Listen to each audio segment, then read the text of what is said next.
Hello, I'm going to talk to you a little bit about urban gardening and farming. And so, one of the first things that you need to determine is what you can have on your property and what you can sustain. I know right now with COVID-19, a lot of people are wanting to get chickens, and I think that's great, but you do have to know how to take care of them. So I recommend you doing your research on that, and if they get sick, how to take care of them as well. You can hear our chickens right now.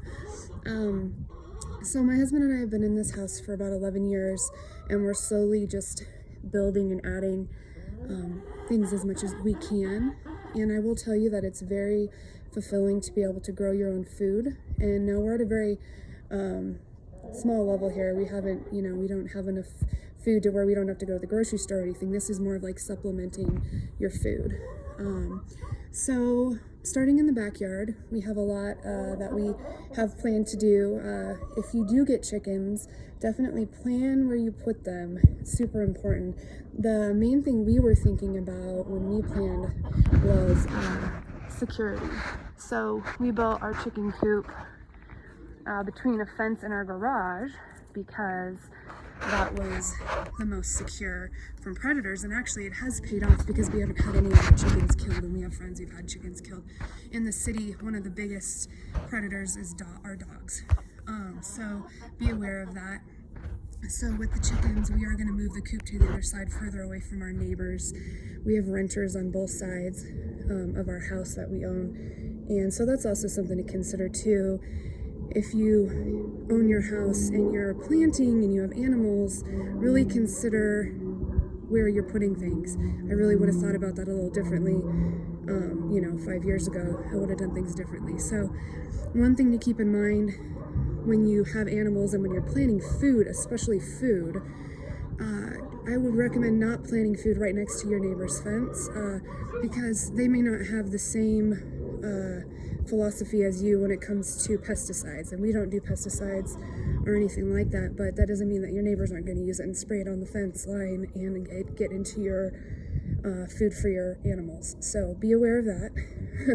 So we plant food on the west and east sides of our house because there's no boundary lines with anybody else. So that's another piece of advice that I would give you. So we're going to go to the front yard now. I'm going to show you. We've been working more on the front yard. We're going to be working on the backyard this summer.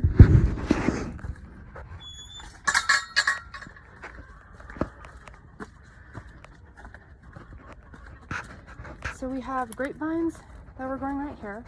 I'm trying again. I've had a really hard time growing grapevines in the front yard for some reason. And then we have bushes.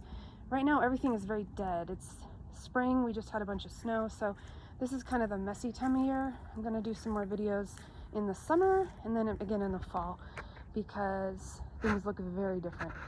So when we bought this property, there were already fruit trees, peach trees. We planted this one. It was actually a wedding gift, this peach tree right here.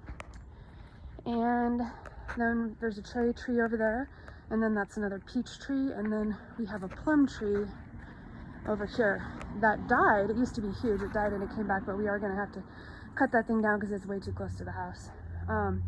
And then we have cold frames.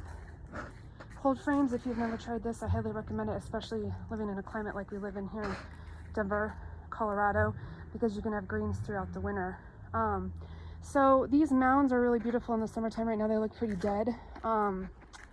We had to build a really tall planter box because our new little dog that we got for our daughter likes to dig, and she digs in everything. So that's why this planter box is so crazily tall. Most planter boxes are not that tall. It's to keep her out. And then when we have the chickens, when you let them graze in the front yard, it's harder for them to get up in there as well. So cold frames. Cold frames are really easy to make. They can be super fancy. You can do a nice planter bed, and you can use plexiglass and cut out beautiful wooden frames. And it just depends on your style and what you want. For me, I'm pretty country. I don't care. I just want the vegetables. And so I just planted a bunch of seeds on this side, and we had hail damage a while back, and they took out the windows and replaced them. And so that's what we used for those. I will say, be careful if you have a lot of kids or you're in a neighborhood with a lot of kids. I love these. I'm an artist, and so I love these old frames like this. They're wonderful, but the glass breaks really easily. We had neighbor kids who kicked a soccer ball in and broke the other one. So if you do have that, I would use stronger glass like this or plexiglass, just to be safe. Chard is one of my favorite things to grow in carrots because it is so hardy. I mean, this has been like this since February. And then also green onions and chives. You can grow those. I did plant marigolds in the corners. I'm trying to deter bugs. And it's also nice to just have some color and flowers in your garden. So mix it up a little bit. And as you saw, the chives that I put around the 2 aspen trees, I'm trying to deter bugs there too. I also planted marigolds. Aspens are really finicky. I wouldn't recommend planting them in your yard. I was advised against it by a lot of people, but I love aspen trees, and we have 2 big ones in the backyard too. They are really prone to disease, and it's a bummer, but I love them, so it's a labor of love for me. I'm gonna keep growing aspen trees. So with the COVID-19 thing going on, I had to take all my seedlings out of my classroom because we're not going back this school year. So I'm hoping to keep them alive, and here we'll see. If you look, there's chamomile that's starting to sprout up. I have a hard time with chamomile from seed personally, but we'll see what happens. I'm not sure if I can save the cucumber, but it's really nice to get stuff planted early and then putting cold frames over them. It really just gives you a jump to your season as well. So I think that's it for now. Oh yeah, wait, I want to show you the raspberry bush. There's a huge, this raspberry bush gets huge in the summertime, and it's really nice to have fresh raspberries as well. It does take time for these things to grow. We've been here for 11 years, and so it takes a while. So you do have to be patient when you're growing things too. Well, that's it for now.